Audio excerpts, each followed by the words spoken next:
Hello, government class. I mostly am just going to go through everything that's expected of you this week for our focus of your activities. And then I'll go through a couple details just so that hopefully things are clear as you go through your notes and then the main activity for this week. But for this week, we're going to move into now some details on elections and voting. So there's two PowerPoint style notes that are included in the digital resources section for this lesson you should go through once you've finished up this video. And for the notes, the first one is on elections and balloting.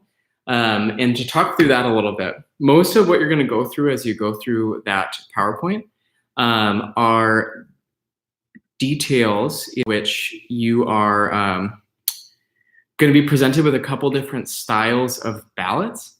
The main thing I want you to keep in mind as you go through each ballot, and I've put a couple like some pros and cons of each ballot style there. Keep in mind that the whole point, and this is in the first few slides, the whole point of an election in the United States of America is to provide the American people with a system that allows our voices to be heard in a clean, sensible, and smooth process.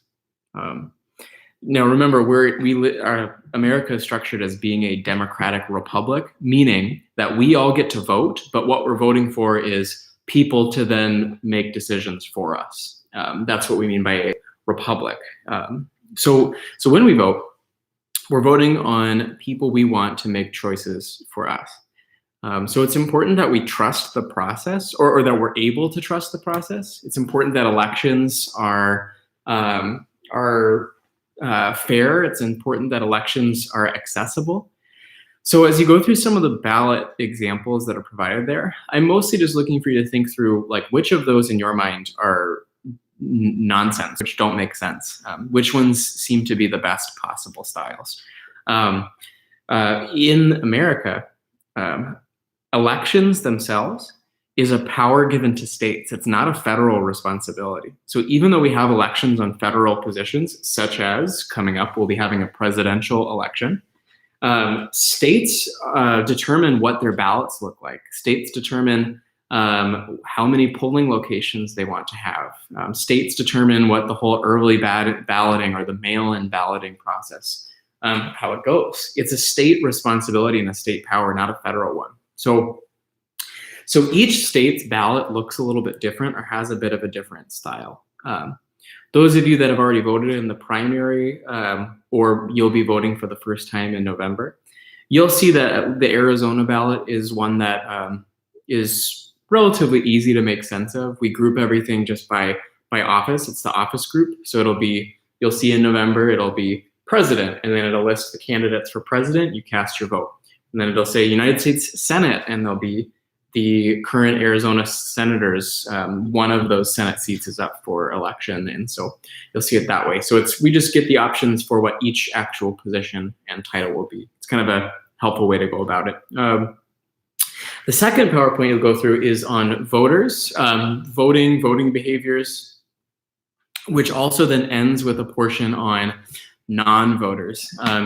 Humorously, and I have this in the PowerPoint, but the Greek word idiotes, this is like ancient Greek word idiotes. It stems from hundreds and hundreds and thousands of years ago, which we of course derive the English word idiot from. The word idiot, which goes to idiotes, idiotes was put together as a word to just basically, its straight up definition meaning is a non-voter, someone who doesn't vote. It's humorous to point it out, but it's important that we understand if in a good election, if in a good year, half of registered American voters vote, and that's considered a good year. For as much time and energy and effort as we, or at least the environments around us, put forth into talking about politics and government and elections, isn't it just I guess deflating to hear that on a good year, only half of voters actually vote.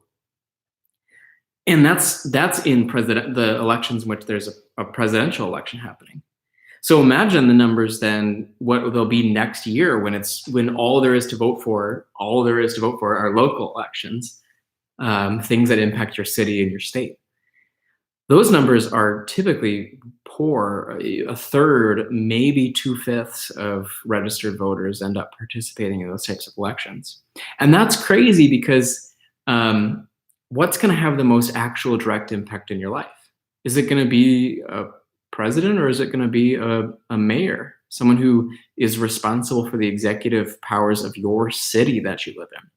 And that's not to say one shouldn't be seen as important as it is. I just more want to make it clear, or at least put forth the argument that we sure put a lot of energy into talking about who should be president, but maybe we all could set a little bit more time to think through what's happening at the local level, what's happening in our city, what's happening in our state, because that's the geographical specific location that we live in. So there's in that PowerPoint a bit of a listing then of reasons why people don't vote. And yes, there is of course people that don't vote because either they don't care or they don't feel very informed, and they decide and say, since I don't really know what's going on, maybe I shouldn't vote. But there's also reasons people don't vote as well that are not necessarily their fault. And so just go through those, get those things down into your notes, and then individually think through maybe what are strategies that we could try to keep making voting more accessible to people who are able to make sure that our elections are as involving as they can be. Those are the notes for you. The last portion of the voter and voter behavior PowerPoint has a bit of an activity. And now if we were like in the classroom, we would do it as a small group discussion one. So instead, I'm gonna have you do it as an actual discussion on turnitin.com.